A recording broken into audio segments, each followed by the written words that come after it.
అంటే అంటే మీలాంటి ఛానల్ అంటే మన దగ్గర కేటగిరీ ఉంది కదా యూట్యూబ్లో ఛానల్స్ కేటగిరీ. ఇప్పుడు సిపిఎం అని ఉంటుంది కదా, కాస్ట్ పర్ మిల్లీ అని చెప్పేసి.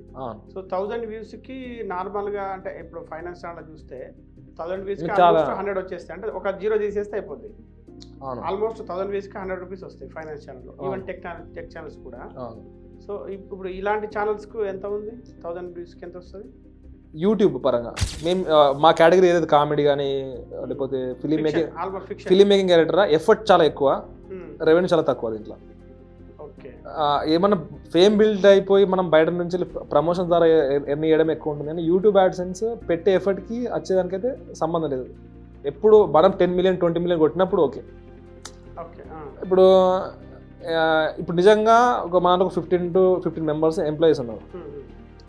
అండ్ మనము ఫస్ట్ తీసుకున్నప్పుడు తక్కువలో తీసుకొని చేసుకుంటాం కావచ్చు, 2-3-4 years అయితే మనం కంపల్సరీ వాళ్ళ సాలరీస్ పెంచుకుంటూ ఉండాలి, పెంచాలి. బట్ నేను 3-4 years నుంచి నాకు యూట్యూబ్ కూడా సిపిఎం పెంచిన ఏం పెంచలేదు.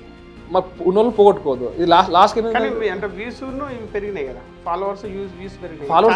ఫాలోవర్స్ పెరిగినాయి, బట్ వ్యూవర్షిప్ ఒక 1 మిలియన్ 1.5 మిలియన్ అంటే నువ్వు వీడియో ఎంత హిట్ కూడా అక్కడికచ్చి ఆగిపోతుంది అనిపించి దాని ఏమంటారు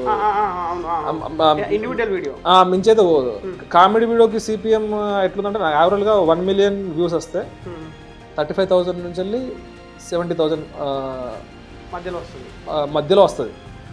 35 to 70,000 అంటే ఇప్పుడు సపోజ్ 1000 వ్యూస్కి మీరు చెప్పిన లెక్క ప్రకారం 30-40 రూపాయలు, 30 నుంచి 70 రూపాయల మధ్యలో, 30 నుంచి 70 రూపాయలు.